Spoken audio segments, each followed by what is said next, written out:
anybody a even mess. see if anybody even shows up. Gallagher at your Okay, we're service. live. Gallagher's here. Gallagher's here. Gallagher here.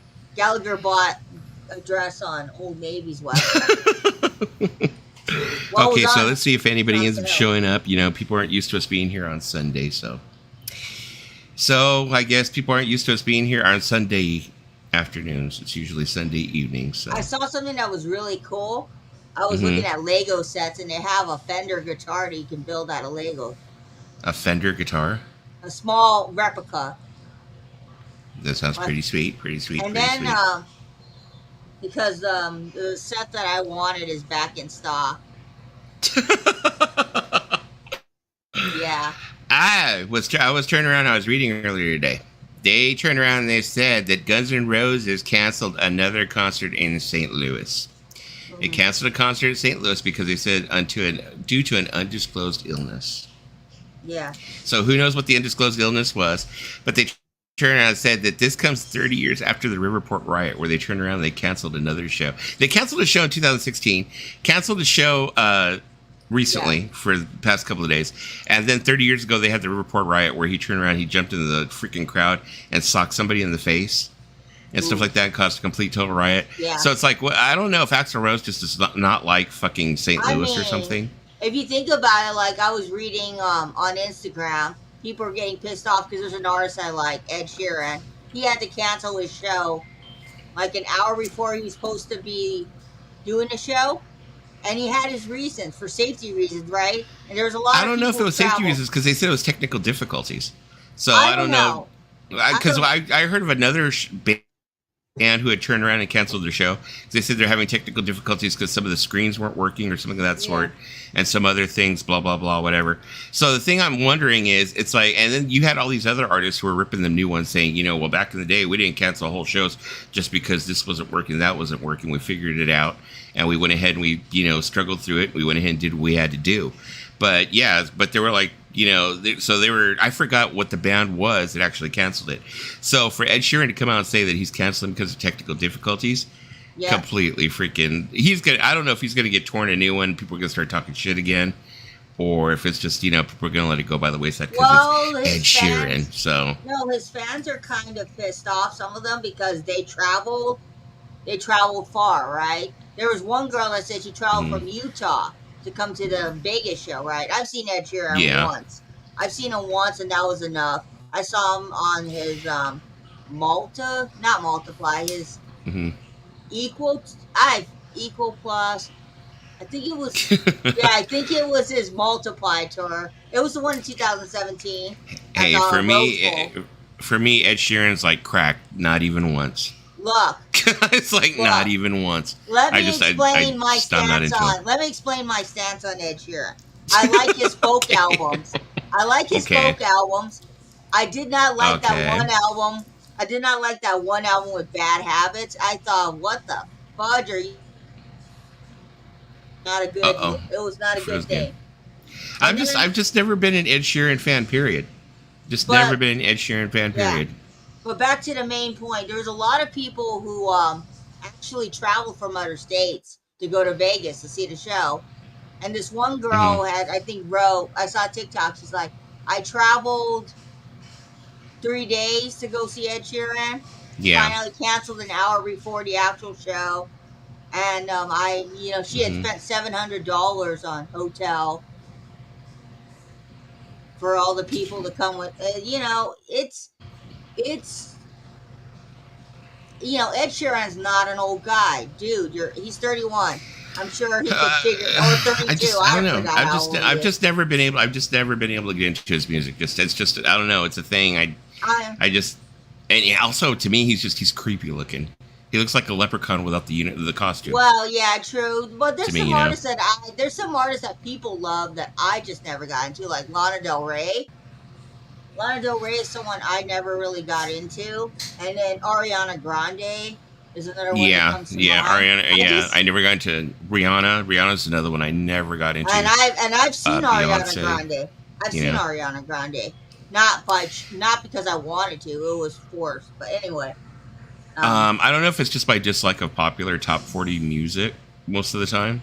You know, Yeah. because there's a lot of popular top 40 music that I cannot stand, so maybe that might be it. And I kind of like have an aversion to it. And you know, it's like you would figure with like being older now that I Yeah. am, you know, you'd figure I'd be like, okay, that I kind of got over that whole like, I just like to listen to the cool music. I just like, because I really don't. I mean, I do, you know, from time to time maybe go over to top 40, but I would but figure. I would figure since you have a younger daughter, a younger daughter, younger son, and younger sons that they would have influenced well, you I with mean, the the thing that you music. end up having is actually that okay, like they listen to a lot of top 40. Even though my daughter's really into the music she's into, all the emo and Yeah. goth and stuff like that. Her and her mother together listen to a lot of stuff. You know, a lot of the Katy Perry, the Rihanna, the Beyonce. You know, no fucking Taylor Swift in this house. Period. No Swifties, no Well, fucking Taylor Swift. I love Taylor But Swift, but you know me. even my daughter dislikes her. And I don't know if Yeah. that's my influence. It might be my influence Yeah. because, I mean, my whole, you know, her whole upbringing, she's heard me like fucking how much I hate Taylor Swift. My dad, You know? my dad does not. Mhm. My dad does not fight it. He knows there's certain Uh-huh. things I like, but be honest. Were you one of those dads that had to take your kid to see Bieber or Shawn Mendes? Yes. Unfortunately, yes, I did have a believer. You know, I You did know, for a my short sister- time. For a short my time. sister likes that Baby song by him. My middle sister loves Ugh. that song, and she plays it to torture me. Yeah. She plays it to torture me in the car. She plays the ludicrous version. You know, I mean, Justin Bieber, the thing about him is he's gone through so much. He has gone through a lot in his life, short period of life, you know, time he's been here. Yeah. You know, so I kind of like have some respect for him for that, you know, but when he first came out, I just thought he's bubblegum pop. You know, he's going to go the way of, you know, Aaron Carter and all the other ones who came before him. You know, I figured he's going to be around for a little bit and then boom, he's just going to disappear. But I mean, he's had staying power. He's stuck around and stuff like that. You know, Well, I don't know if he really refers to his fans as believers anymore. No, but I got to give him a little bit of props. I'm not 100% against the Bieber Mhm. because his last album, I think the one with Peaches, Beebs. Uh-huh. and I think Holy, I think that's on there, or whatever. The one that goes Holy, Holy, Holy, Holy. Yeah. Uh-huh. That album is not bad because Bieber's like earlier stuff is cringy, but like when he did that song "Lose Yourself," I was like, oh, that's not a bad song. Bieber is not 100% bad. Some of his music is actually decent. I like the song that he did with Skrillex and Diplo. Uh-huh. The one that they actually made an RSD release for. That song. Are you talking about that one song that had like that little it had this Yeah. little sound in it? Yeah. I remember reading about that sound. They were saying something about that. I don't know if it was something that they had actually researched or what exactly the sound was, but they were saying that the sound, no matter what song they put it on, that the song became like a top 10 Yeah. hit. Yeah. And it had actually been on multiple songs, but it's like a little sound effect. I forgot exactly Yeah, what it I was. forgot what it was, but I'm pretty sure Uh-huh. Diplo was on that song. But, Yeah, but they were saying that little yeah. sound effect was what actually propelled the song. Like if you put it in there for a short period there, that was like it was guaranteed that song was gonna like I think there's a take video off. that actually talks about how they made that song. I think Skrillex or Diplo or But you know, if you think about Yeah, what the hell was Skrillex you know, Skrillex was like for a while there, it's like, you know, I mean, dubstep music was very short-lived. You know, Yeah. dubstep music, you know, very short-lived. yeah. Oh, hey Trish, how you doing? Yeah, but it was, you know, I remember when dubstep first came out, I was kind of impressed with it because it kind of like took Yeah. those elements of like, you know, industrial. Yeah. It sounded kind of industrial sounding to me, you know, and it kind of like was like, but there was like Yeah. Bass Nectar, there was a bunch of like different bands, not just Skrillex. But No. yeah, then Skrillex came around and he did the whole thing with Korn and he fucked their whole shit up. Let me tell that was you, like- OG Mhm. OG elder emos, which is me. I'm an elder emo. Know that Skrillex was from a band called From First to Last, and they Yeah, had a yes, song emo, called yeah. Emily. They had Well, a yeah, song 'cause he has called emo- Emily. Yeah, well, he has, I guess he's supposed to have emo origins from what I understand. Hey, what is up, He- Nick? No, he has emo origins. I am a longtime emo fan. I've been an emo fan since 2000. No, maybe even earlier than that. But when he's always going to be remembered for being from first to last, even though he probably doesn't want to acknowledge that part of his music career. But Well, it's kind of like Moby, where Moby's trying to like try and have all that clout and stuff like that, where he tries to say that he was in a punk band before, which I know he was in a punk band. I don't know how popular the punk band was, but I know that he's done quite a few documentaries where he's been in these punk documentaries, and he talks like he's a an elder punk, and he knows everything about it and stuff like that. And people kind of like, I think they kind of glass over. I know there for a short time people were trying to debunk the fact that he was in a punk band, a couple of like different channels, like I think like the Punk MBA and a couple of different people, but it was proven he wasn't a punk band. But I just don't think it was very popular. No. It wasn't. I don't think Moby's punk career was as successful as his electronic career, because I remember in 2016 I went to see Moby. It was my first ever EDM show, so I went to see Moby, and I was like, "Oh, this is pretty cool." Now Moby out here has a hipster restaurant called Little Pines. It's a vegan restaurant that he opened up about maybe 3 or 4 years ago. If you guys want a little piece of Moby, you can go to his hipster restaurant in Silver Lake. But that's Silver Lake. But yeah, it's in Silver Lakes is the hipster area of LA. Yeah, I've been there quite a couple of times. There used to be this place up there that was called the Gauntlet. And I remember during like the late 80s, early 90s, here goes another one of like Dusty's late 80s, early 90s stories. Yeah. The Gauntlet was this place where they used to do piercings. That's when piercings really, really got the thunder and lightning going on here. Oh, where Nick is. Oh, that's right. It's actually raining where you guys are at. Got the thunder and lightning going on here. It's kite and key time. Yeah, the Hurricane Lee or whatever. I think that's what it's called. I forget the names of all these hurricanes. Stay safe, Nick. Stay safe. Well, stay indoors. Yeah. But so this place is called the Gauntlet. Now, they used to do all kinds of piercings that were like different types of unusual piercings. Of course, they did like, well, I mean, I guess they wouldn't be that unusual now, but I don't think piercings are in like they used to be. They would do the nipples. No. They would do, the hoo-has downstairs for both men and women. Wow. That's what they used to do, the different piercings. I remember back, like I said, late 80s, early 90s, I had a couple of friends who got into the piercing thing. Oh. This is probably TMI for most of the people who are on here, but at one time I actually did consider having it pierced, because I had a lot of friends who were doing it. And, I was young and, I was fresh out of high school. I had just started going to college, and it was a thing. Guys were doing it. They're getting what they called the Prince Albert. Which, if you really know, it was a thing. It was a thing. I know. Thank God I did not do it, and I'm not peeing out of 3 different spots when I go pee. But the thing is that my friend Vance had actually had it done, and there was two different types of piercings for the downstairs for men. Unlike women, for women there was one. It went through, the good spot. You either had a bar or you had a ring. The door knocker. Yeah. For men, they had either the pole with the 2 balls on the end, which went right through the head, which to me looks like you would pee in 3 different directions. And then they had the Prince Albert, which actually went through the urethra hole and out the bottom. And then you had a ring, you had the little door knocker. So it was something that I had like considered, but I ended up not doing. So my friend Vance had gotten it and had it.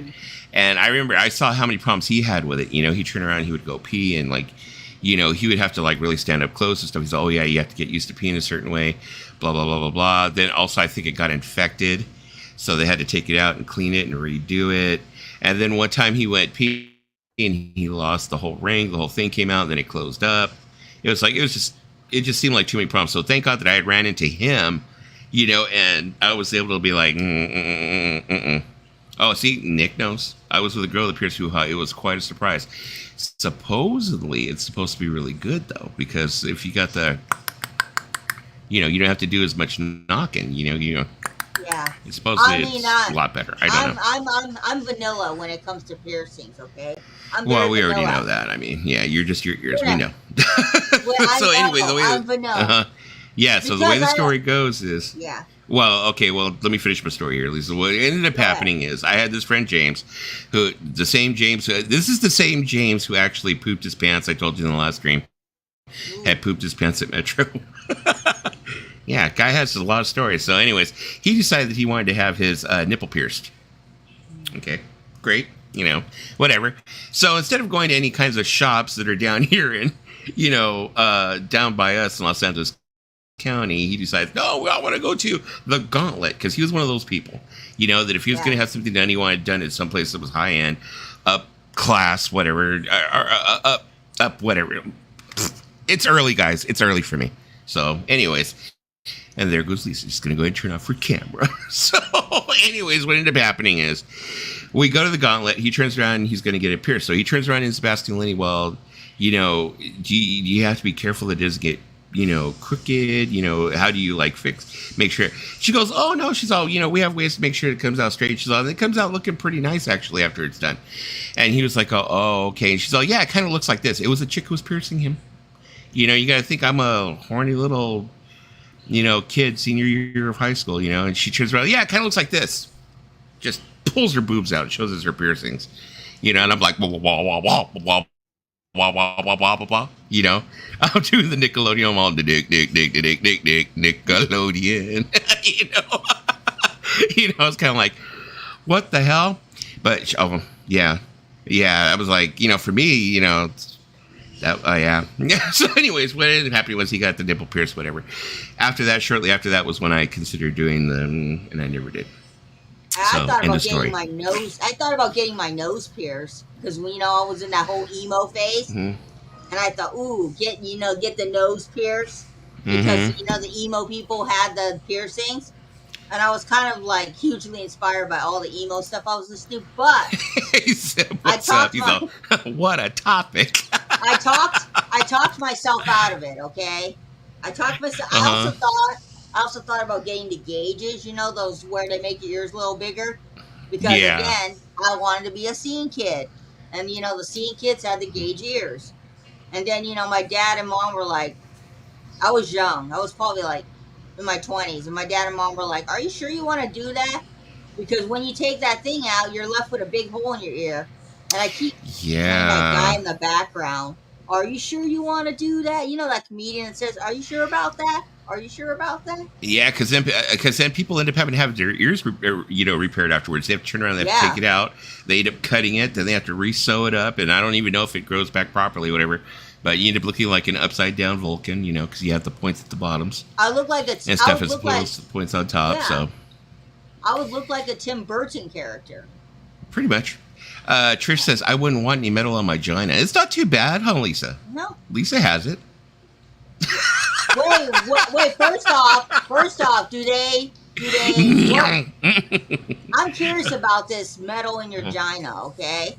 First off, do they do like a big piercing? Or do they do like a piercing?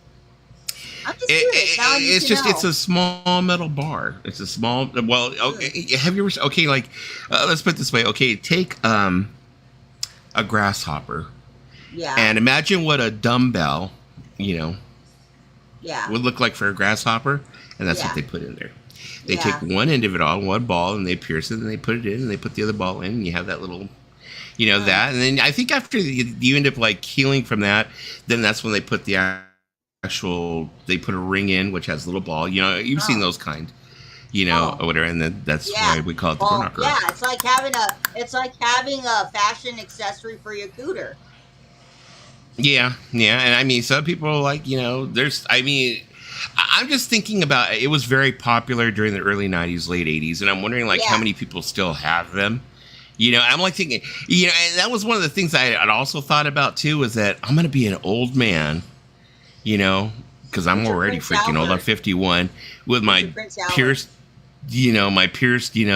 worm. Yep. And I'm going to be like, old, and I'm going to pull out, somebody's going to be like, ugh, someone's going to be like, look, it's kind of like, the tribal tattoos.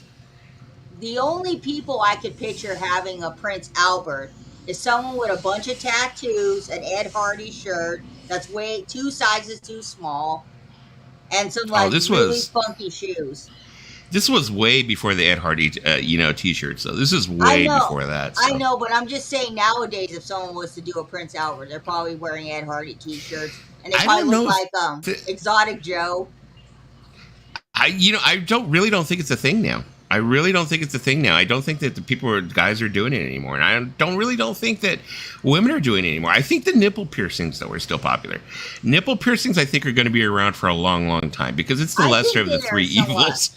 You know, I think it's somewhat. I think they still do it, the nipple piercings, but I think a lot of women kind of stick to just like what I do, the vanilla piercing. I call it the vanilla piercing. Judge me all you want. I got the vanilla piercing. Nick said, I went to high school with my tattoo artist, so I've got some, let's say, iffy ink. But anyways, his ears are so floppy, are so floppy with big gauges in. That's the kind of person you want to do your tattoo. Well, yeah. I mean, if you end up getting someone who's really good like me, it's like we ended up having this one friend who was a friend of my son's who was doing tattoos. But the thing was, he was just plain talented. It seemed like right out the gate. He was really good at what he did. Excuse me. Although he did give me one of the 45 RPM adapter, but the only thing I had been told about my 45 RPM adapter by another tattoo artist, because I was going to get touched up. So, when you have black tattoos, you have to get them touched up every so many years. Yeah. Because they start to turn bluish gray, blah, blah, blah. So you get them touched up. Yeah.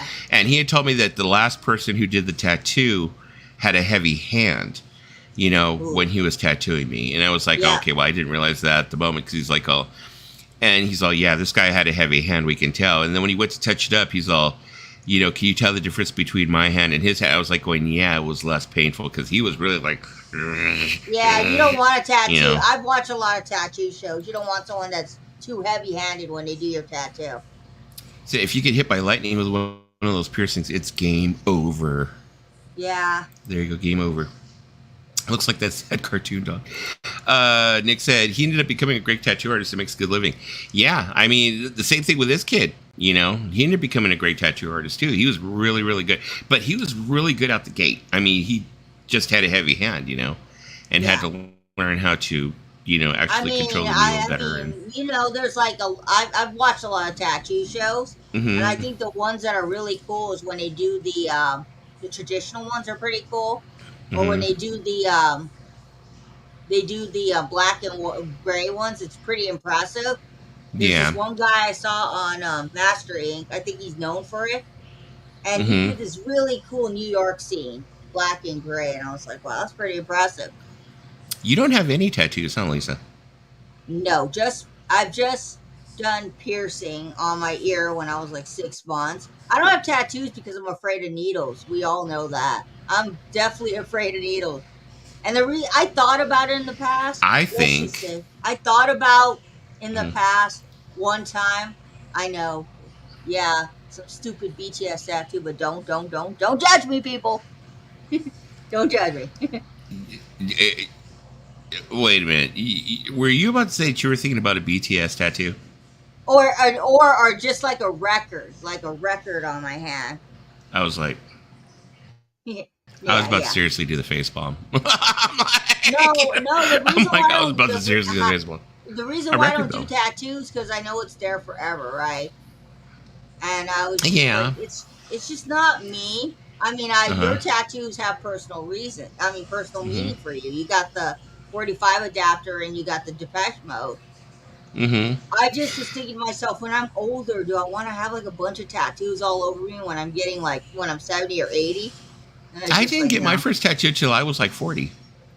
So I was like 40 when I got my first one. So what was the reason why? What's the reason why you got the tattoos? Were you just finally? I just finally went. You know what? Let me get a little 45 RPM adapter. Yeah.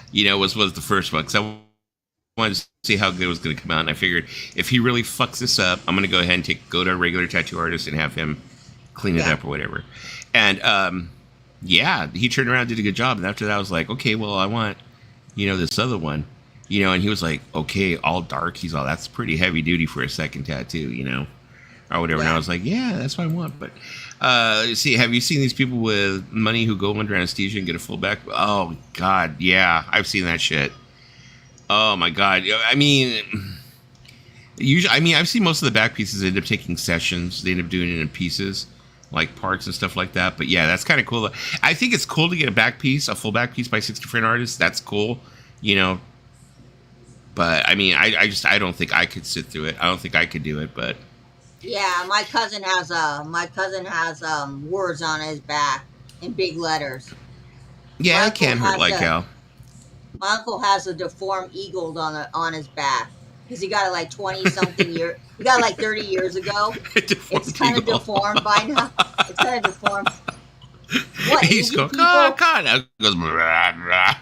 Asian people love back pieces, believe it or not. Hey, Royce. It's a very common thing among Asian people, back pieces. Used to be like, God. And then my cousin. I'll tell you what, Lisa. Got the ribs. She got the ribs. I heard that's one of the most painful places is the ribs. I heard the ribs and the foot. Yeah. No, she got the the women like to get it sometimes, the cherry blossom. Yeah, she got the cherry blossom. What are you going to tell me? I'll tell you what, Lisa. When you turn 50, if you think you could handle the pain, I'll pay for you to get a little tattoo. Just to try it out. Just a little one. You gotta be courageous by then. When I turned 50, you know what I told my sister when I turned 50? I said, if we make it to 50, God willing, I want to go to Italy. I told her, we're going to go to Italy. Going to be like, fuck it. Well, I mean, that would be great, too. Go to Italy and stuff. But, just a little tattoo. By that time, you're going to be hitting midlife crisis. Hey. Well, I'll be 50. Hey, Lewis, I'm going to be 50. You're going to be 60. Lewis. You know what I'm going to do? I'll think about what I'm going to do when I'm 50. I'm going to do something crazy, okay? Because fuck it, if I make it to 50, no heart attacks, no cancer, fuck it, I'm going to do something crazy. Because you know what? If you think about it, to make it to 50 with no heart attacks is an amazing feat in itself. My ex-girlfriend had her foot tattooed, and she said it was not for wimps. She said it is not for wimps. She had a freaking tattoo of her baby daddy on her foot, which always bothered me. She had a tattoo of, his name across her foot. Always bothered me. I never liked it. For one thing, it was so cheesy. It was horrible, blah, blah, whatever. And I always bitched about it. It was probably my insecurity thing, an insecurity thing. But I hate looking at it, You know that's a curse. It's a curse. Yeah, it's a curse when you get anybody's name tattooed. Like, you get their name tattooed, and usually that relationship doesn't last. And then you got to go to laser away or get laser removal because the next person you're with is not going to want to fucking see your ex's name on when they're having that magical moment. They look down and go, "Oh, why is Bobby's name on your?" Well, I'm not saying the magical moment. It's like the woman. She was one of those people that always liked to have her nails done on her feet, her toenails done. She wanted to have her feet done. So she used to like showing her feet off. And plus, she was into like really expensive like open toe shoes, and she always wanted to have expensive like sandals. So that was her thing. So I always had to see her feet. And I always had to see this guy's name. Yeah. So then finally, after, this is the thing, is I complained about it, offered to pay for it to get covered up, blah, blah, blah, blah, blah, blah, blah, blah. She's like, no, it was really painful, da-da-da. She turns around and ends up, me and her break up. She ends up with another woman. I ain't going to go there. Yeah. Ends up with a woman. And then she goes and she gets it covered up because the other woman was having, like, problems with it. So then she goes and gets it covered up. And then she paid for it. The other chick didn't even pay for it. Now it's like, thanks. Now I know how much I meant to you, you witch. Don't be calling me anymore. Yeah. A little bit bitter. I've seen LA Ink. I've seen it. Italy, I meant sheesh. People. Reason why some people get names tattooed on them is because they want a trophy of all the people they've been with. Probably. They're like, oh yeah, let's put John's name here so I can remember that I once was with John, or let's put.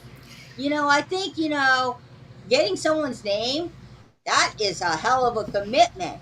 That says, I fucking break up with you, I still have love for you. And that's like, man, I don't see where that makes you look good to have all kinds of names on you. I'm sorry, but if I saw a woman with all kinds of names on her, I'd be kind of turned off. Let me tell you the honest truth. Let me tell you the honest fucking truth about it. Okay. It makes you look like trailer trash. Sorry, but I don't think it's cute.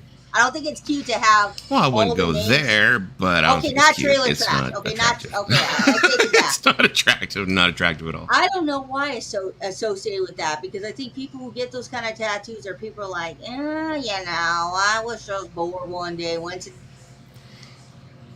that convinced me to get my ex husband. I see those shows, those tattoo shows, and they get the day they were married on tattooed on them. And my cousin is probably gonna get his wife's name tattooed on him. Oh, good lord for him. I hope they I last. think that being as someone who's gone through one divorce already, I'm like Yeah. thinking, it's like I think now it probably would have been kind of cool if I had gotten the date tattooed on me, but gotten like two ribbons, like two ribbons. Yeah. And then when they end up asking, why do you have two ribbons? Because I have the date that we got married and the one on the bottom's for the date that we get divorced. That would be kind of funny, actually. Rest in peace. Or I could have gotten the date and then gotten like a headstone underneath that had like, the divorce date or whatever. But Yeah. I don't make it happen to get married and divorced. I mean, people out there were like going, Oh, this that is would have been really cool. That would have been really cool. You got like a little headstone, Mm-hmm. and then you put the date, and then you put R.I.P. the date that it died. I know. That'd be kind of funny. R.I.P. R.I.P. But anyways, what is going to regular back into music? And I know Yeah. everybody else has been like freaking You're talking like, about it what already. the heck? Did you listen to the new Rolling Stones single yet? You listen to Yeah. Angry? Yeah. What did you think? Not bad. I mean, we got Sydney Sweeney in the video Mhm. from Euphoria. Not bad. I liked it. I mean, it's going back to that one album they did that I really liked, Lonesome and Blues. I think that's what the name of it is. Mhm. But I'm excited. Am I gonna buy the new album? I don't know because I kind of like have the old school Rolling Stones, and I kind of haven't really bought anything really new from them. Like the stuff that I Mhm. own in my collection from the Rolling Stones are from the 70s and 80s. I kind of Yeah. stopped after the 80s, and I haven't bought any of their 90s stuff, the 2000s. But when I heard their 2000, I think 2016 release of Lonesome and Blue, I was like, wow, this sounds like something they did in the 70s. So I think, the Rolling Stones does surprise me with some of their releases because it sounds very good. And this one, I liked it. It sounded good, and I'm curious to hear the rest of the album. I Okay, think it comes out honest in opinion of October. mine. Honest opinion is like I am not much of a Rolling Stones fan. I have compilations of some of the Yeah, best of, and I've got some of the records in my collection which are like considered to be like records you just have to yeah, have. Like Get Your Yayas Out, yeah, Let It Bleed. yeah, I have a few, maybe like 6 records total. And then yeah, I have like compilation CDs. So not a huge Rolling Stones fan. But I really, really did like the single. I did like Angry. Same thing as you. I'm looking forward to see how the album's going to sound. yeah. You know, yeah. I mean, it's like it still sounded like them, but it just sounded very updated. To me. So I was Yeah. pretty impressed with it. I mean, it's I thought the very video was good interesting. too.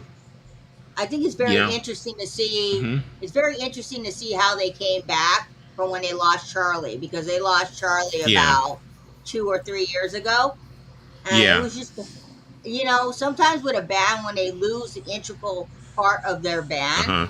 it's kind of Yeah. hard for a band to come back from it and say, "Hey, we're gonna do an album," because Charlie was with them since the beginning, since the band first Yeah. started, Yeah, but and if you think about it, it's not like Charlie was a lead singer or something. I understand that he was like with him since the start, and he's like a yeah, brother. He was more like family than he was just a band member. yeah, But usually, I mean, for me, in my opinion, it seems like most bands, uh, the ones that aren't replaceable usually are the guitar player and the singer. To me, it seems like everyone else is kind of replaceable. It's like to the fans, probably not. He was no, probably to me, irreplaceable. I'm no, pretty sure.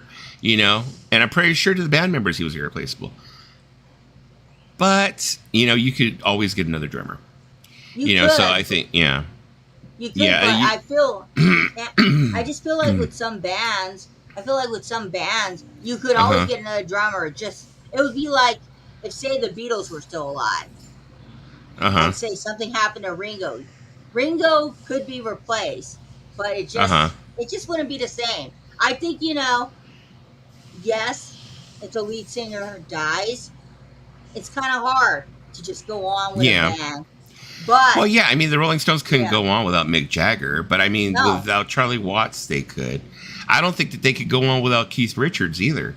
You know, to tell you the truth. I mean, they could probably get somebody to come in and play guitar, yeah, but no. Keith Richards, well, he's not going anywhere. We know that. He's Not, going to outlive both of us. Keith Richards is not gonna die. He's gonna have 3 heart attacks and still be like, "Hey, you fucking think you got me dead? I'm still alive, bitches." You know, I'm but still anyway, alive. yeah, but I mean, but I'm just saying, it's like, I think that they can go on without Charlie. I thought it was, I liked the single. I thought it was good. But I was pretty the impressed. drummer that they got, he's very good. I think Steve. I forgot his last name. I know his first name is Steve. The drummer they got did, that replaced Charlie for when they did the tours in the U.S. He's pretty good. Mm-hmm. And when you think about it, it's like when Stone Temple Pilots got their new lead singer Jeffrey Gutt. It was kind of like, he's good. Don't get me wrong, but it was. Everybody's so used to Scott. When a band decides, hey, we're going to continue on the legacy of the band and get a new singer. Yeah. It's like, it's kind of hard, but, sometimes they do a really good job. Like, case in point, Adam Lambert filling in for Freddie Mercury. Adam Lambert's not trying to be Freddie, but... Yeah, but that was kind of like, I think that was kind of like... hard. I think with the whole Adam Lambert thing, I just feel like it was like one of those things where they had to get out and tour and they had to get out and do something because of the popularity. Like, the Freddie Mercury popularity was coming back, which I don't understand how that translated to getting Adam Lambert. But the Queen popularity was coming back. Like, there was demand for him. And I don't think they ever flaunted it as Queen. It was just Queen with Adam Lambert, which I thought was cool. The way they did it was tasteful. It's not like they just said Queen. They just like Adam Lambert was the lead singer. It was like Queen with Adam Lambert. So. But Adam Lambert has been a longtime fan of Queen, and I think he does justice. Speaking of, they said that the piano. I'm sorry. Freddie Mercury's Yamaha Baby Grand piano, the one that he wrote a lot of Queen's greatest hits on and wrote Bohemian Rhapsody on, it sold for $2.2 million. Yeah, because they had an auction at Sotheby's for Freddie Mercury stuff. I was watching Ready Freddie, who's a person on TikTok that's a big Queen fan, and she was live streaming the Sotheby's auction, and a lot of things went for a pretty penny. Because they were selling stuff. Well, they said it was $2.2 million, but they expected to get 3.75. Yeah, they were expecting at 3.75 million. They didn't get 3.75. They got 2.2. They said a lot of the stuff kind of sold low. It's because in today's market, you have this like price that you want to sell a thing for, but sometimes it doesn't get the price you expected. Sometimes you have to, sell it for under the value of what you wanted to sell the item for. I think like to people that are like full on Queen fans and stuff like that, of course it would have been something iconic, but if you think about it, most of your common Queen fans are not that rich where they're going to go ahead and spend that much money. But I think if they had struck when the iron was hot, like right after the Bohemian Rhapsody thing, when it was on fire, I think there would have been a lot of millionaires, stuff like that, who probably would have bought it for the full 3.75. They would have got their full asking prices or what their estimates were. They would have got them. Yeah, if they strike hot in 2018 when Bohemian Rhapsody came out. Yeah, I think they would have got what they were looking for. They totally. I mean, I'm still kind of at the like, wow. When Rami Malek won the Oscar for Freddie Mercury, he was great. Don't get me wrong, but I kind of still, a part of me wanted to see what Sacha Baron Cohen would have done as Freddie. I was kind of curious. I'm kind of curious, okay? That's me. I'm curious. I mean, Sacha Baron Cohen, it's just... I don't know. I don't think I could have bought it. But then again, we never saw any tests or anything of him, trying to play him. But then again, he's very comedic, so I was kind of also on the fence about it because he doesn't really do serious roles. He's more of a comedic guy. Well, that's what I was wondering. I was like trying to see, like when I had first heard that he was the one being considered for it, or actually that he had been considered for it, whatever it may be. I was like thinking the same thing. I was like, how much of his personality would have leaked into Yeah. the character. And it's like, will we really have been able to, it's like Rami Malek was like, with Rami Malek at that time, Rami Malek, I always mispronounce it or whatever. He was like, it's kind of like the same system that George Lucas uses. Whenever George Lucas turns around, he ends up making a film. He has this thing where he picks unknowns. Yeah. To go ahead and play, these characters in his films. And fortunately enough, Disney's continued to do the same thing when they took over Lucasfilm. They go ahead and they get unknowns. They don't get these people that are big stars. Star Wars has never had big stars. And I'm kind of like glad that they didn't pick a bigger star to play Freddie Mercury, because that way we weren't looking at Rami Malek. We were looking at, we were able to go ahead and turn him into Freddie Mercury in our minds. Yeah. Because he hadn't done so much work before that, had so many roles before that where we like associated him with all these other characters. It was like, to us, it was, it was Freddie Mercury. And I think it was the same thing with, I think with Sacha Baron Cohen, if he had done it, we would have seen Borat. We would have seen, it just Bruno. Wouldn't have, it probably wouldn't have worked. Because when you think about it, I mean, all the characters that they got to play in the movie, they kind of resemble Queen in a way. Yeah. The guy to play Roger Taylor, the guy who played Brian May. The guy who played John Deacon. I was like, woo, because he kind of embodied John Deacon, and he was also the guy who played John Deacon was also in Jurassic Park. Yeah, the very first Jurassic Park. Even though the movie was just like all over the place, but I know that they have to do that for like just to squeeze everything in to one movie and stuff. But it was just, it is all over the place. When you think about it, when they made these music movies or these documentaries or things, music movies, they kind of leave out some stuff, which I've noticed. Like you watch it and you're like, hey, if you're a really big fan of an artist, you'll notice it. But me, like sometimes I'll watch a music documentary and I won't notice it. And some person who's like a hardcore fan of the artist or the group will be like, hey, they left this out. They left that out. Yeah. I also think it's kind of like that whole like the way the pacing felt is kind of like on a big, much higher budget. Like when watching like a Lifetime movie and they're trying to squeeze like all the events of something into a movie, and stuff like that. And they're like, it seems like when the facts, like say these like true crime movies, where you need to watch one, all the facts, how chronologically they happen, and they're trying to fit them all in. You're watching them fit in scene after scene after scene after scene. And you're like, wait, that didn't happen like that. That didn't happen like that. Blah, blah, blah, blah, blah. And so that's kind of like how Bohemian Rhapsody kind of felt too. It was kind of like, wait a second, that didn't happen then. That happened, blah, blah, blah, blah, blah, Like Tim was saying, I think Tim had pointed out a lot of the, who's trying to call me? I'm popular today. Who's calling me on a Sunday? I don't know. I am unavailable. No, just answer them. They're gonna not stop calling. No, I'm busy. They can go ahead and they can check in later. The only people who call me are scammers. I swear, I don't have friends. Scammers. Sacha did a movie where he played Abby Hoffman, and it was like watching a comical version of the actress. So to not cast him as Freddie was a good call. Exactly. But the thing is, though, watching him as Abby Hoffman, I could have accepted that because Abby Hoffman, he was a character. He was a character. He was a bullshitter. He was funny. So I could see him as Abby Hoffman. I mean, I would be entertained. But as Freddie, no.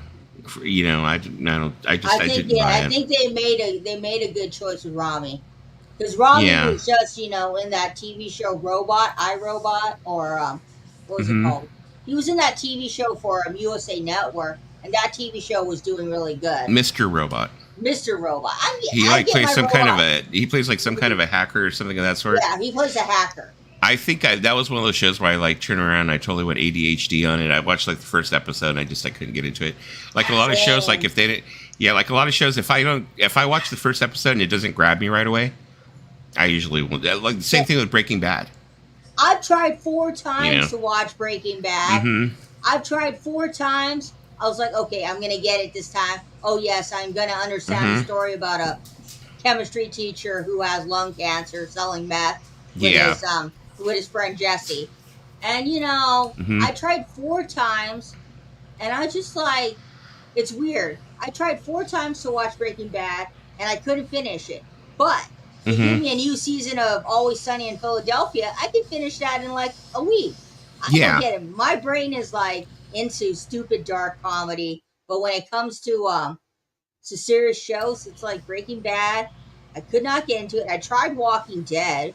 I watched 3 seasons of it, Mm-hmm. and I watched also the other spinoff of Walking Dead. I watched 2 seasons of that. Fear the Walking Dead. Yep. Yeah, Walking Dead was one of those that it was another one. It was like when it first came out, I thought it was original, Yeah. because I was like going, wow, because it came out at the height of the zombie craze. Yeah. So it's like, okay, the zombie craze was going on. There was, I mean, even, excuse me, even Brad Pitt made a freaking zombie movie. Come on now, World War Z. I mean, yeah. So it was Good. becoming a thing where like zombie movies were just like, they were the thing. So when they came out with that show, and I was like going, wow, a weekly show with, with Nick Taro, being a producer and also working on the makeup. So I'm all, this should be really good. So I got into it for the first season, second season, third season. I kind of fell off because I'm like going, okay, here we go. Now they're getting a little bit too. I don't know. It's just it fell off for me big time. I mean, I fell off the wagon with it because The Walking Dead is originally a graphic novel, and so they didn't quite 100% follow the graphic novel to a T. Which they did pretty much though, pretty much. I mean, they did. But what I noticed with books and movies, right? Mm-hmm. Going into the subject of books and movies, is that a lot of times when you read a book and then you watch a movie, they kind of condense the movie and they leave out some parts from the book. Which, like, I remember the one time when I watched the Notebook, and I was like, it's just sometimes for me, I think I should just watch the movie and then read the book so I could be disappointed. But I mean, I've read a couple of the Walking Dead graphic novels. Not bad. I'm not much of a graphic novel person, but speaking of graphic novels, everybody in my timeline has been talking about One Piece on Facebook, which is based off came of from a Japanese. It's based off a manga, I think, or It's it's either a manga or an anime. No, it's based off of a manga novel. A manga, okay. At One Piece, and it's basically follows the story of a guy named Luffy, who goes on this ship, and then you meet these cast of characters, and there's these girls on TikTok, man. They're making thirst traps of the guy who plays the clown in One Piece, and they're all like, it's weird, but I watched 2 episodes. It's okay. I don't know if I'm going to stick with it, to tell you the honest truth, because I do read some manga from time to time, and One Piece is a extremely long manga. They're still writing One Piece. It's I'm going to sound like a total boomer, but I don't get the kids with those. I don't get these kids nowadays with these trends where they go on TikToks and do all of them cosplays. I don't get cosplay either, because it's like, I don't understand the cosplay thing. Yeah. I remember someone said to me, "Oh, you should cosplay, Lisa," and I'm like, "Why? Why would I cosplaying?" I get it. My cousin went to the LA convention. It's an Asian stereotype. Exactly. There you go. People are like, don't want to say it, but it's an Asian stereotype that you guys cosplay. You need a cosplay. And I'm like, just because I'm Asian, I need a cosplay? Like, is there things that are written in my will that I have to do because I'm Asian? I need a cosplay. I don't know. Maybe they try and say it's a thing or something. I don't know, but I don't know. I think there's quite a few characters you could have cosplayed, like that one character from Star Wars. I forgot what her name was. There was a character. Yeah, she reminds me totally of you. The one who was kind of like semi falling in love with Finn. She was like a twin. I forgot what her name was, but I'm gonna pull up a picture. Kelly Tran or something. Kelly Tran. I think she's a Vietnamese actress. But I thought it'd be funny to go cosplay as a goth. I was like, ooh, I can cosplay as a goth. Sorry if you're a goth. I just find it funny. Okay, let's see. Oh, that's not the one. Okay, that should be it. That should do it. That'll do it. Oh, why is everything showing up as a WebMP? I've seen that Star Wars, the one with Finn and the girl falls in love with him. That's the last Star Wars I watched in the theaters. Okay, let's see Yeah. here. Was this the one? Was this And ball? whoever wrote Star Wars, I don't know why you made Rilo Rilo Ren fall in love with Daisy Ridley's character. Come on. Yeah, come on, come on, come on. I know Okay, it was let's see bound to here. happen. I knew it was bound to happen. But yeah. Just gonna let me out of the overlay. Just gonna let me out of the overlay. Come on, let me out of the overlay. I only have one Star Wars Funko Pop, Mm-hmm. and it's Han Solo because I just bought it on a whim. I was like, oh See, yeah, look. Han, Does that not look like Lisa? kinda. I see it. The chubby It's cheeks, Lisa. I see it. It's Lisa in Star Wars. Look, it's Lisa in Star Wars. There you go. You know who I should cosplay as? I know this is not. It's gonna be funny. I should cosplay as Miss Swan. I didn't. Miss Swan was funny, but it's like when I was younger, I thought she was funny, but now that I look at it, it's like it was just stereotyping and making fun of Asian people. It was because Mhm. I hate to break it to people, Hmm. but we don't all talk like that. We do not all talk like Well, that. of course you don't want to talk like that, but now it seems like with the way society is now, it was like there was a time where you could make fun of your own race and get away with it. Like, if you're Mexican, you can make fun of Mexicans. If you're Asian, you can make fun of Asians. If you were black, you can make fun of blacks. It's starting to get to the point now where like it seems like society don't even accept that anymore. I mean, It's like if they don't want you to make fun of your own race anymore. If you think about it, we dealt with a lot. The Asian community, we dealt with a lot with the whole COVID situation because a lot of Mhm. people were pinning it on us, saying we're the reason why COVID happened, which is completely. Don't pin it on the whole national. You think we wanted COVID? You think we wanted to have to wear a mask every day and protect? No, we wanted to go, but man, yeah. Sometimes I have to catch myself because sometimes I'll do funny things and say, "Oh, I'm Asian, I can get away with it." He's a cosplayer grandma and get a ukulele. My grandma, which grandma? The Nelly Kims. Is that what they're called? Nelly Kims from Twitch? Oh yeah.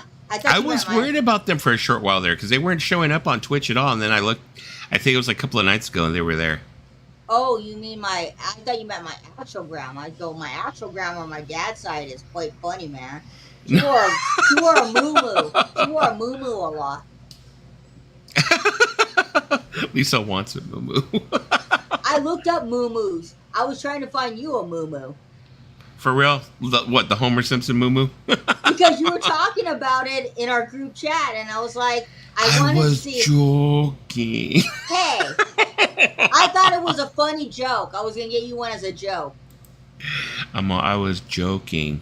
No, but wouldn't that be funny if you cosplay Homer Simpson the muumuu? Taco background. No, I knew There you you go. were We're going taco background. No, I knew you were joking, but I thought it'd be hilarious if you cosplay Homer Simpson in the muumuu. Get yourself a fedora. Homer Simpson in a muumuu. That would have been pretty because funny. that's a pretty iconic episode of Simpsons. Actually, that's not my favorite Simpsons episode. My favorite is probably when Homer Simpson takes Bart Simpson to the working factory and they find out it's a gay working factory. He saw the one with John Waters, the real famous one. Zap. He's all, it's camp. Yeah. Also like the one. I like the episode with Krusty. Many episodes. I like the ones with Sideshow Bob. That's pretty funny. Let me see. I remember when Muslims were blamed for 9/11. Yes. Yeah, that was all pretty Muslims bad. were blamed for that. That was pretty bad. With COVID, I think. Well, I don't want to get political, but the Cheeto turning around and saying, that, calling it the Chinese flu. It's not. Stuff like that. I think that stoked a lot of, animosity, and it created a lot of Asian hate and a lot of incidents that didn't need to happen. Yeah. But then again, I mean, recently, this is local news to where I live.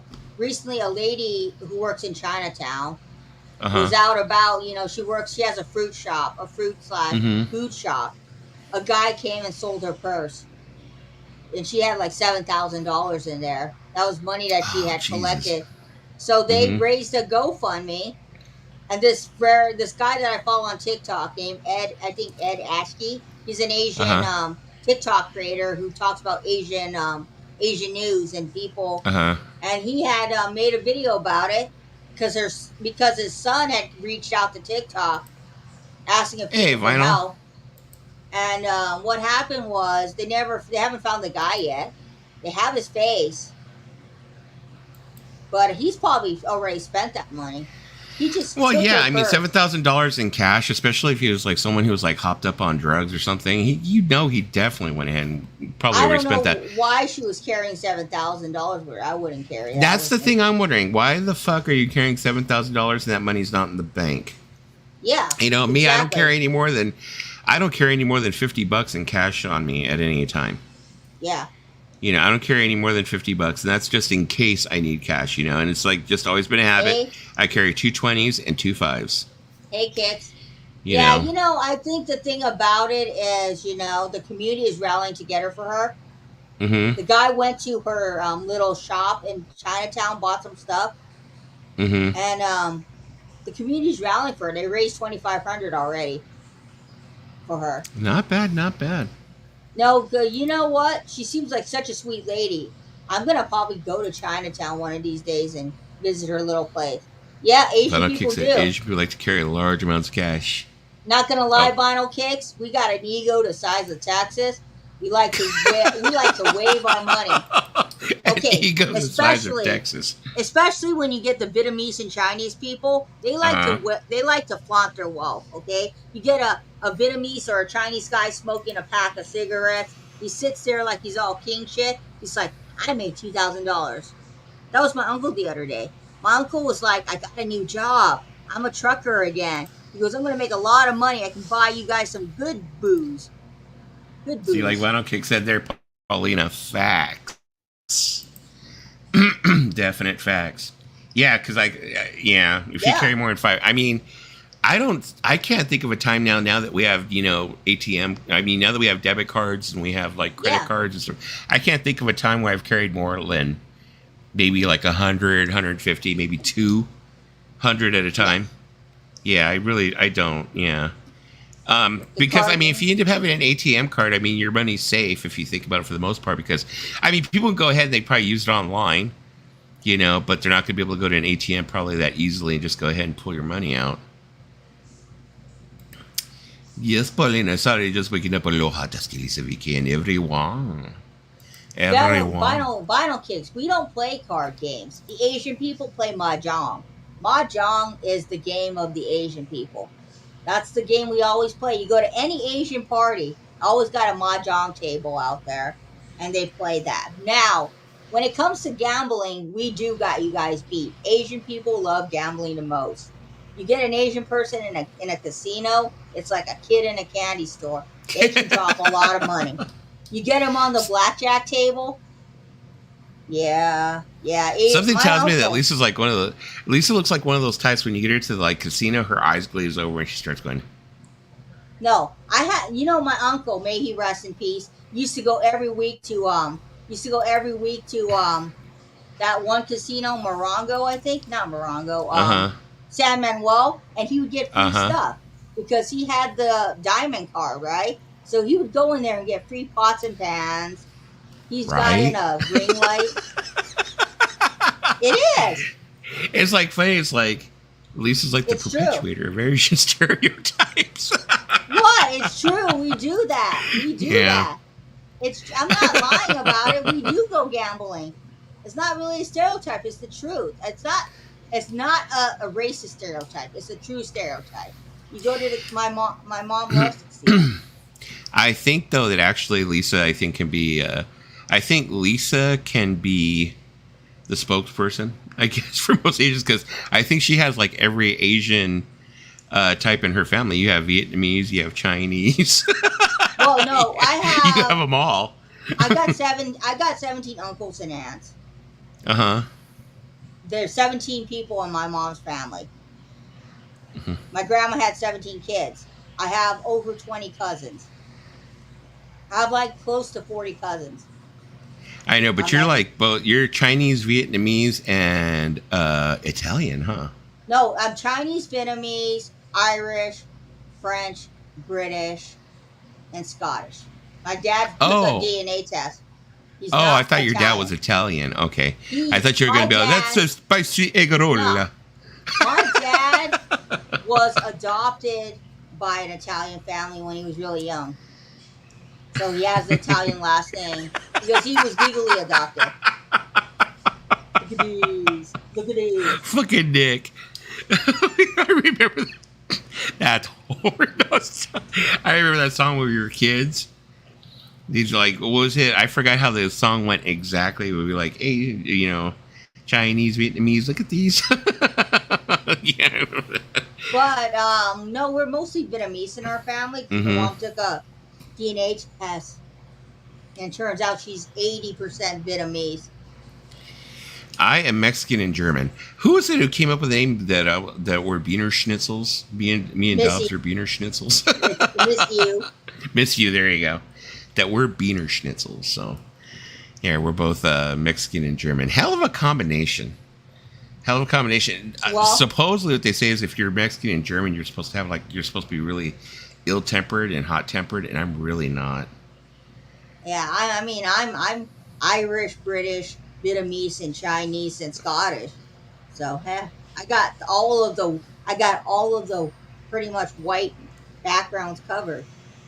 Same thing with the kid's mom. She's like, you know, it's like she has the same thing: British, Scottish. It's like everything Anglo-Saxon she has in her. I mean, because my grandma is a McLeod. My grandma's a McLeod.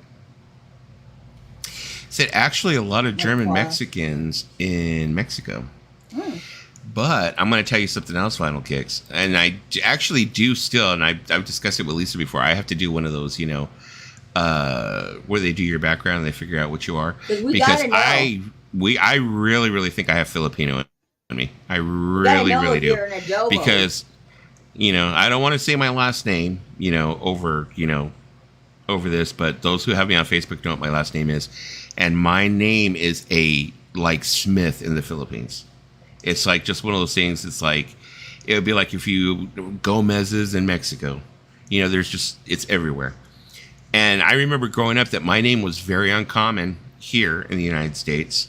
You know, didn't really know too many until I started looking it up, and all of the names, when I look up my name specifically, my real name, it was like, they were all in the Philippines. And then when I first ended up on Facebook, I had a lot of people from the Filipinos, from the Filipinos, were hitting me up saying like, you know, oh, that's my name too. And it was like, you know, so I really, really, and also, I mean, look at my eyes, you know, look at my eyes. My eyes look like, you know, a lot of people have always thought I was Asian growing up, and maybe that's the reason why. Maybe I'm Filipino. We gotta ask Dusty's dad. Did you get with a Filipino that we don't know about? No, it's the last name. It was my dad's last name.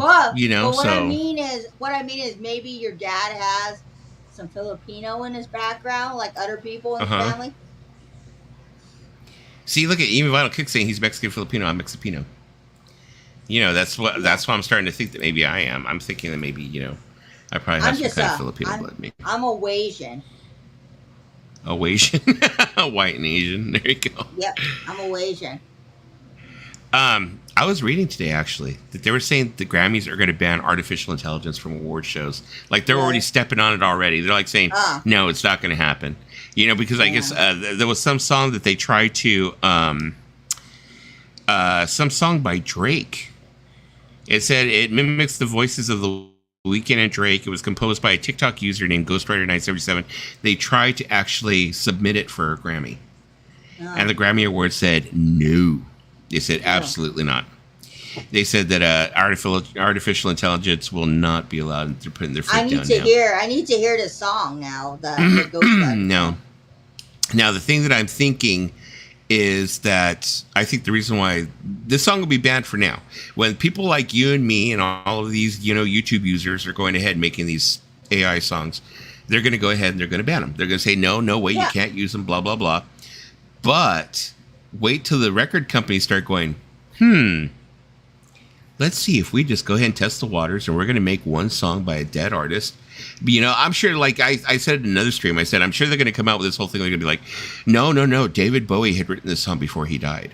Or, no, so-and-so had written this song before. George Michael wrote the song before he died.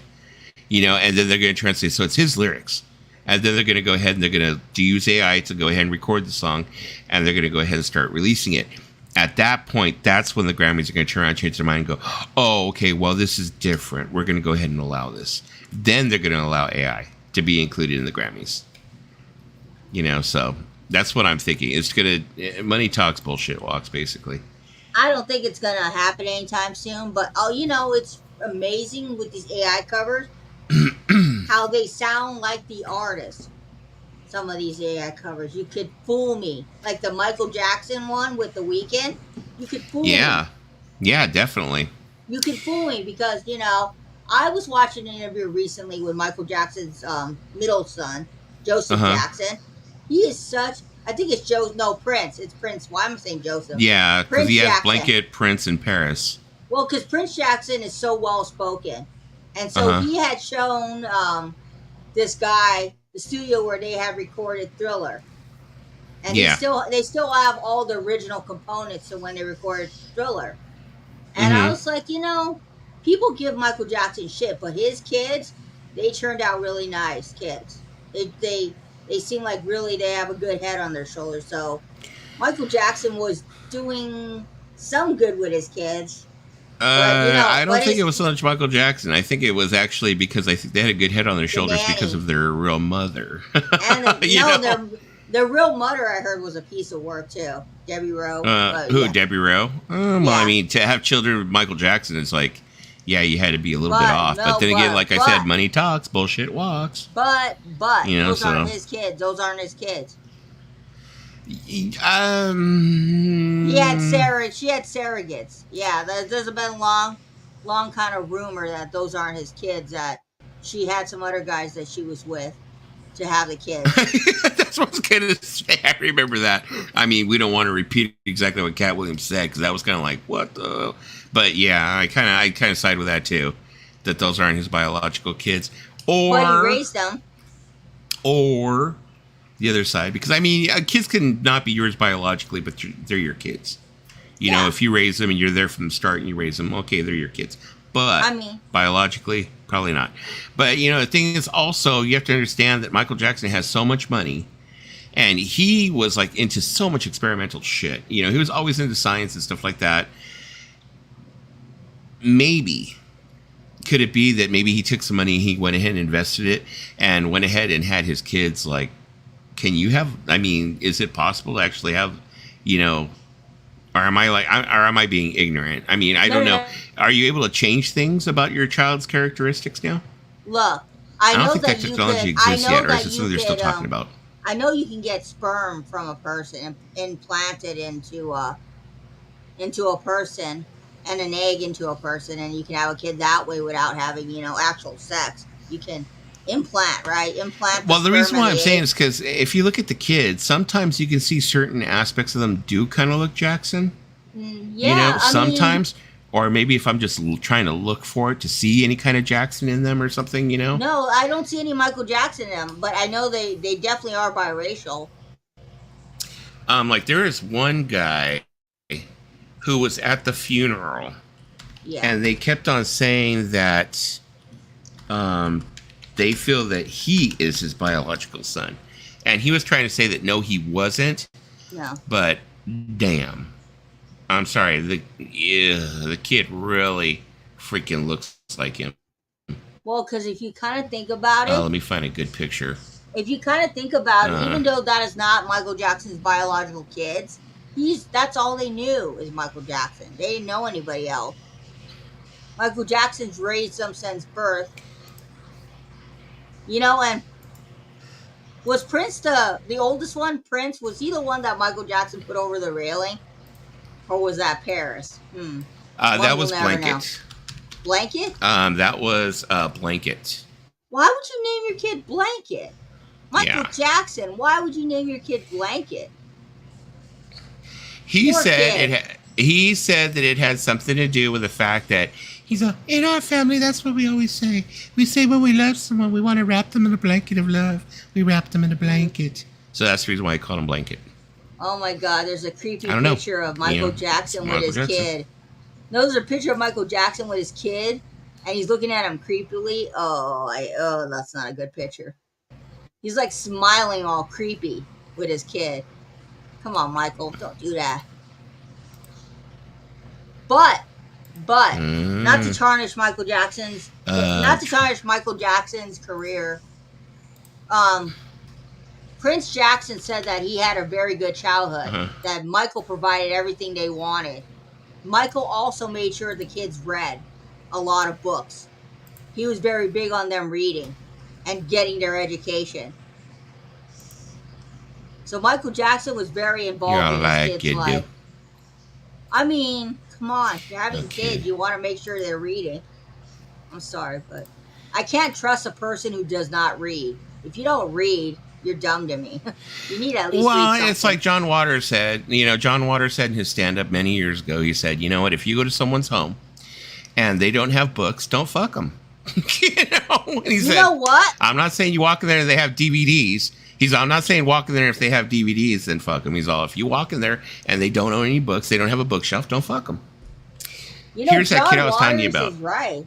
John Waters is to the point. Here's that kid that they were saying was at Michael Jackson's funeral. They had him sitting in the front row with the family. That was the other thing that was unusual. He was sitting in the front row with the family. Yeah. And this is the one they keep on saying is his son. I see it in the eyes myself. I do, kind of. What's his name? Omar Sharif. Did they ever run a DNA test?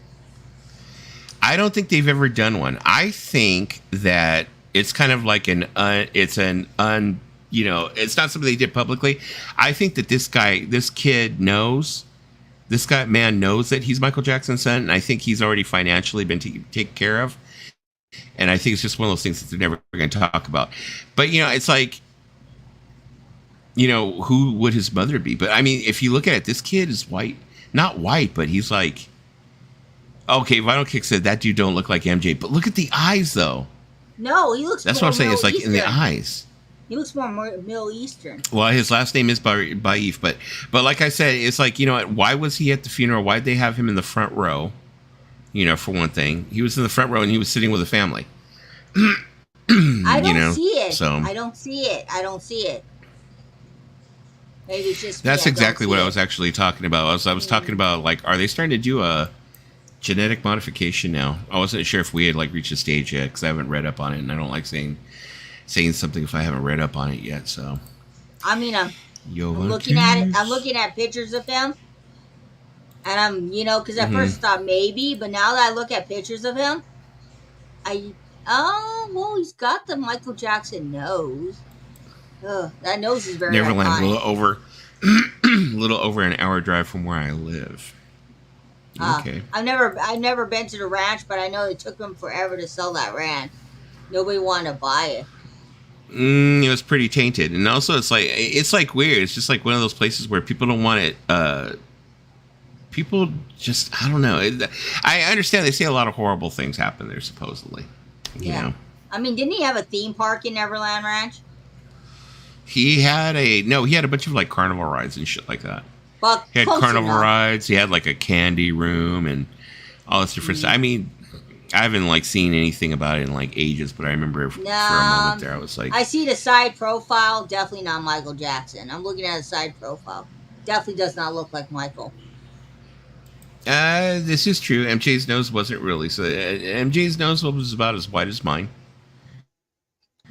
Vinyl Kicks. I know I do have a wide nose. At one time, Vinyl Kicks. Don't fight me with this. Don't fight me with this, Vinyl Kicks. At one time, he had an actual real nose before he went and got the 85 surgeries for his nose, and then he lost it. This is true. When he was born with a real nose. He wasn't born with a plastic surgery nose from Beverly Hills. He had an actual real nose. So, I mean, for the longest time, they were saying that he didn't actually even have a nose. They would say that his nose came off, which, actually, I mean, in the autopsy was proven not to be true. And I don't think that if it was I don't think the autopsy would have lied because they talked about the tattooing of his hair and stuff like that. So he had his nose, but I think what ended up happening was he did end up having one botched surgery, and then he had another one on top of that, another one on top of that, trying to fix it, and it was never. They just fucked it up more every time they did it. Yeah, it just got screwed up even more and more and more. Yeah, but his 1990 album, his 90s stuff, Dangerous was not a bad album, but also the thing about him bleaching his face, I don't believe he bleached his face. He lived with a condition called vitiligo, where his pigment eventually turned white. People said, oh, he bleached his face, he bleached his skin. I don't believe that. I believe that eventually his pigmentation did go away, and then he became white. I think he probably did some things to speed it up, though, because I mean, if your skin's all uneven and you're having to be in the public eye, I mean, look at how sensitive he was about his acne. If he was that sensitive about his acne, imagine if he was starting to get like white spots on his skin or white patches. You can tell me he didn't do something to speed that up where it was even? Probably. I'm pretty sure. So I think that, he probably did bleach his skin. But then again, I understand it. I don't think he was trying to be white. No. I don't think he was trying to be white, but I think that he was trying to even up his skin so he could, perform and be in the public eye like he was, Yeah. Because like I said, with the acne, it's like he went through a lot with the acne. If you listen to some of the interviews, it's like, where people would... I mean, I don't know how much to believe of that, but they would be like, oh, where's Michael? Where's Michael? And then when he would step out, they'd be like, oh, he's so ugly now, Well, and then it would hurt him, and stuff like that because of the acne and stuff. But you know what? No one looks good during puberty. No. A lot of child stars have said that. Because Michael Jackson has been in the Jackson 5 since he was probably, 12, 14? Mm-hmm. And, he's... His dad, he grew up with a very they say his dad was abusive. His dad was very controlling. From the time when his siblings were young, Joe Jackson really wanted them to be in the musical careers. Yeah. So he really, really was controlling about that. And I think, you could see from the beginning that Michael Jackson was totally going to be a star. He totally shined on stage.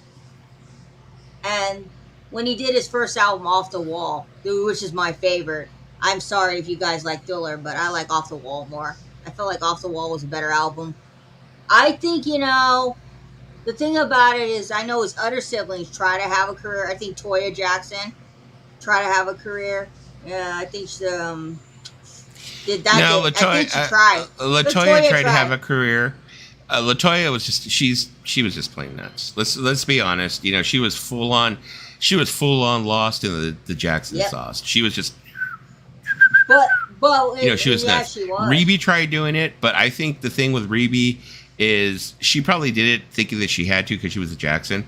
She released one or two albums, and after that, she was kind of like she was content to just have a husband, and have kids, and have a quiet life. I don't think Rebe wanted the whole. Thing, but there was just there was a moment there where if you were a Jackson, it's like you released an album. It was just something that you did. I mean, if you think about it, the two most successful Jacksons are Janet and Michael, because before Janet Jackson was singing, Janet Jackson was in a TV show called Good Times. So I guess the siblings saw that Janet and Michael were doing really well. And they kind of didn't want to live in the shadows of Michael and Janet. Yeah, they're nutty. Nuttier than squirrel turds. I'm telling you, they were. I remember after Michael died, when they had cut it on, I think they had cut it on camera. I don't know if it was closed circuit, cameras or whatever. But I think while Janet had gone up to the house and started this big argument with Paris, because Paris and Janet had been going at each other after Michael died, and especially after Paris became of age. And I think the reason is because I think Janet didn't want to be put on the hook for taking care of all the brothers. And it was like before it was Michael who was paying all the bills and taking care of all the brothers. I think Paris, when she finally got a hold of all the money, I think Paris and Prince and them, they turned and told all the motherfuckers go get jobs. The gravy train's over, man. You guys all need to go. You better go sing for your dinner. Yeah. And I think that's what happened. I think after. They started pulling back the money. That's when, Janet turned around, came and had this big argument with Paris, probably like, you ain't putting me on the hook. But, the thing is, I'm thinking also Catherine. I don't think Catherine Jackson would let Paris completely pull all the money like that. I know Catherine is always the voice of reason. She's always been like the head of the family. She put him on Paris. You can't do that. You can't cut off Jermaine and Jackie and Tito and blah, blah, blah, blah, blah, blah, blah, blah, blah, because that family's freaking huge. Yeah, but Jermaine Jackson, he's an interesting one, Jermaine Jackson. Paris Jackson, I think, had just recently had a problem with a stalker, didn't she? Well, because I remember the past that Paris Jackson had issues had mental issues because they had to do like wellness checks on her in the past. But yeah, well, maybe she really is a Jackson. She is a Jackson. No, but I didn't hear about the stalker. But I wouldn't be surprised because she's in the public eye. She's in a public eye. Her dad did the best to keep her out of the public eye. I mean, you didn't know much about those kids when they were growing up, from the time they were born until they were like in elementary school and high school. Michael Jackson kept a pretty good, Wait, they weren't in high school. I take that back. They weren't in high school when Michael Jackson died because the oldest one was born in 1997. So the oldest one, Prince, in 2009 would have probably been still in elementary school, and Paris probably would have been in fifth grade maybe in 2009. And Blanket was like a little. There you go. Trust fund babies kicking others off the grade train. Well, if you think about it, so if you think about it. What? If you think about this website is making my computer go crazy. Those people don't deserve Michael Jackson's money, because they're, what did they do? The kids deserve it more than they do because the kids were the one that lost their dad at a young age. So I think they do deserve some of the money. And Tito or whatever their names are, Jermaine, I don't know. Just because they're related. Bye, Royce. Thanks for stopping by, man. Bye, Royce. I'm just saying. Yeah, I don't know. I'm at a loss for words. The Jacksons always depended on Michael to bring the money in. Well, and what would happen is every time the family was running low on money, they would try and get Michael to go on another tour, or they'd try and get Catherine to talk him into something else. They try and get talk Michael into well, let's just do a couple of shows, or let's just do this, and Michael was like not having it at the end. And when after he died, he was worth a lot. I mean, he wasn't worth a whole lot of money, and he was in debt when he died. But I mean, after that, it seems like all the money just started coming in. He started to end up having a lot more money coming in. The estate started to grow again. And that's where Paris and Blanket and Prince have gotten their money. So I mean, when Michael Jackson, 2009, right? Hi, Nikki. June 25th of 2009, Michael Jackson was slated to do a show, I believe, in London. Mm-hmm. And that show was supposed to happen. And apparently, if you find that, program for that show, it's worth money. But he was slated to do some shows because it was going to be like this big comeback. Well, they think that's the reason. They think that was one of the reasons why there's a whole conspiracy thing. I'm not going to go down that fucking rabbit hole. That's a fucking rabbit hole. We could be here for the rest of the fucking afternoon and evening if we went down that rabbit hole. Yeah. But, it's like the thing is that he had all those shows he was going to do. There was no way he was going to be able to do it. No. There was no way he was going to be able to complete that line of show, that freaking schedule. There was no way. Oh, I think Lisa's being called away from the mic, people. But that is what it is. So I think Michael Jackson was not going to be able to fulfill that whole slate of shows. It was too grueling, I think, of a schedule. I mean, even though it was without touring or anything of that sort, he wasn't having to travel from place to place. It was going to be almost like a residency at the O2 Arena. But I don't think that, it was going to be possible. Yeah, I got a package. Uh-oh. I got live some on shirts. Packaging. I got some shirts. Okay, I'm gonna go ahead and blow you up so you can show everybody what you got. Oh wait, let me oh my god, let me see if I can. Okay, we got the first shirt. The first shirt we got. Look it. This one says the flea market. Oh, it's too big. Oh well, that's okay. It says flea market. Records and cassettes, sporting goods. And we had to get this one because look what this one said. Let me show you it. Oh, Create space. yeah. I thought I got the groovy one, but I ended up. I guess I got this one. This one's kind of cool. Create I space. need to get the because it's got because I love space. I love space. Sweet. Okay. So, all right, you guys, I'm going to go ahead and sign off for the afternoon because I do have things I have to do. I still have to go to the grocery store. I have to do laundry. I have a bunch of stuff to do. Maybe back tonight. Maybe I'll be back for a regular late night crew. Yeah. So we'll do regular late night crew tonight, probably at 8:30, the usual time, when people expect us to be on. Yeah. Sorry, what we're usually on. Sorry, I got on a Michael Jackson subject. I don't know why. I just felt like I just figured I would go ahead and come on for a little bit in the morning because I didn't have anything to do this morning, so I was like, oh, let me go ahead and go on for a little bit. Yeah, there you go. Pauline said she'll be awake then, so she's gonna be ready for night crew tonight. So yeah, that's late night good, crew tonight, Paulina. guys. Late night crew tonight, 8:30, guys. See you then. See you. Peace, love, grooviness to you all. Bye. Bye.